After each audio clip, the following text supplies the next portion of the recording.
Yo, what's good, everybody, and thank you for tuning in to another Tyler Perry's Sisters review. If this is your first time coming to my channel, welcome. If you are a returning family member, then you already know what it is and what it always will be. Be sure to like, comment, share, subscribe. Tell somebody to tell somebody. All that good stuff if you choose to. But if not, just sit back, relax while we get into this messy thing. Now, I am trying to do my best at highlighting all the main characters with the video. And this particular video is about Danni. Now, y'all know I ain't rocking with Danni like that, yet and still I wanted to highlight Danni when she was at her therapy session last episode. I'm going to try to talk about Danni in the greatest of light that I can do, because y'all know how I feel about sis. But we're going to get right into this thing. Now, I'm not even going to hold y'all, friends and family and people who just stopping by. Going into season 7, Danni's therapy storyline is what I was looking forward to the most. I don't get excited about much when it comes to sisters, but I was actually excited about this.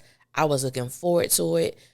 One of the reasons is because this is a narrative that I have always spoken on, that all of these women need therapy.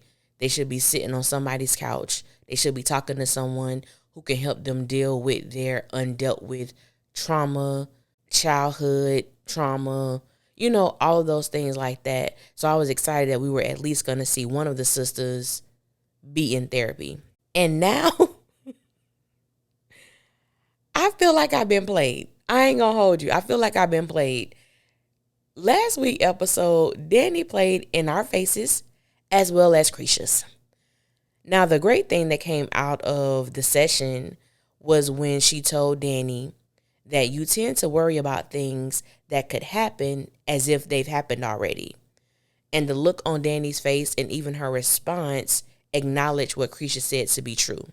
She was also asked to give wild scenarios of what could happen with Tony and his kids and her, and for her to share her thoughts. Danni began to give movie plots.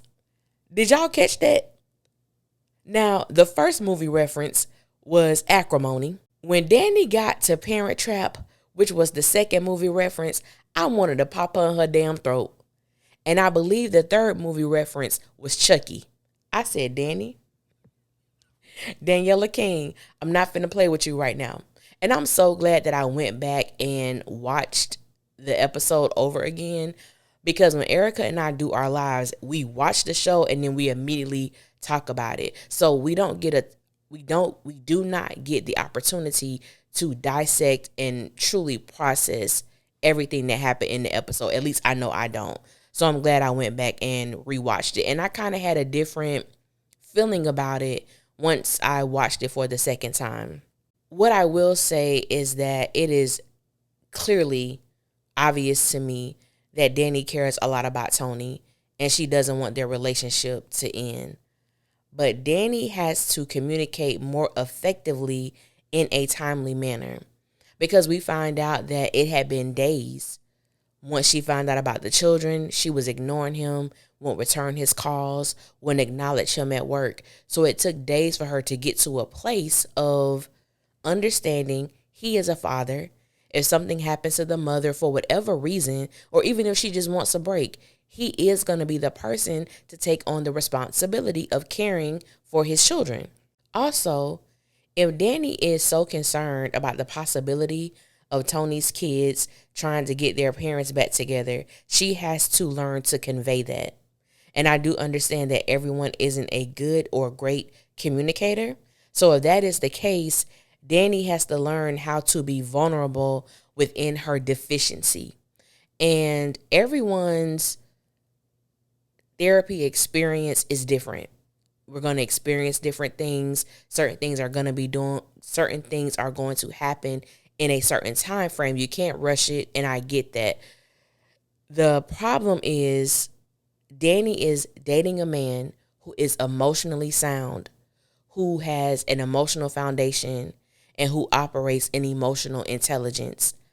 I don't know too many people who function in that way, who wants to deal with somebody that you have to pull things out of. That's just me.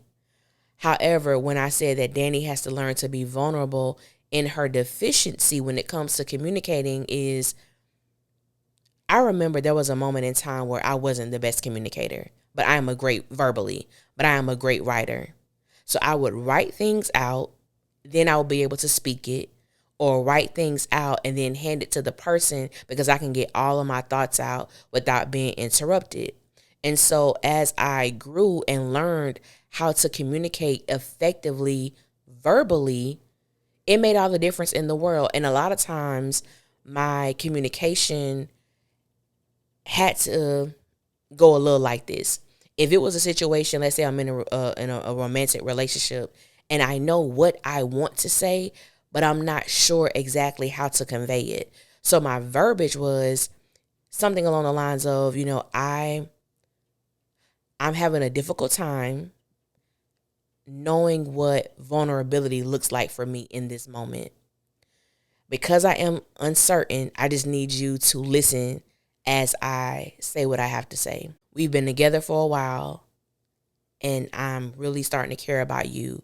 However, I do have a fear that because I am inexperienced in a lot of things, you may want to end things. And I'm going to just stop right there. But that's how the communication goes. And I think with Danni, I do believe she has difficulty expressing herself. I believe that she has difficulty just being honest with herself, therefore being honest with other people. However, I believe it is something that she can do. And so when it comes to this therapy storyline, I do want to see a more mature Danni bloom out of this. Not that she has to make a complete 180 or anything like that, but I really want to see her using the tactics and tools and techniques that she's learning in therapy in her real life. And to me, that is the indication that she is acknowledging where she is and also acknowledging where she would like to be and then making steps to get to that place. And, I'm not saying that I want to root for Danni because I ain't made it there yet because I just think Danni is a horrible friend. I really do. And I really hope that we get an opportunity to see her unpack those things. Why does she feel the way about her friends that she does? What makes her say some of the most disrespectful and hurtful things to them and just act like it's no big thing? I really want to see a true and authentic presentation of what therapy can do in someone's life and how powerful of a tool it is once embraced and utilized in a correct way. So this ain't going to be a long video. I just wanted to convey that because I believe there are a lot of Dannis out there. I believe there are a lot of people who use humor as a form of evasiveness so they don't have to communicate anything that's going to cause them to be in a vulnerable and bare state. And I just believe that where Danni is. Also, let me say, that is no excuse for her to be an ass. I'm going to just put that out there too. So also we have to, and if you're dealing with people like this, and if you are someone like this, your deficiencies does not make it okay. And it's not a justification to treat people in a way that causes damage. It's just not. And I'm going to leave it at that because I don't want to get too deep with this video. I wanted it to be lighthearted. I wanted to tell y'all how I feel about this whole damn Danni therapy storyline and how I wanted to pop on her I wanted to pop Danni in her forehead when she gave them damn movie themes. But I was like, this is typical Danni though. I will say that. And I want to thank you guys for listening like always. And until next time, I will holler at y'all later and y'all be safe out there.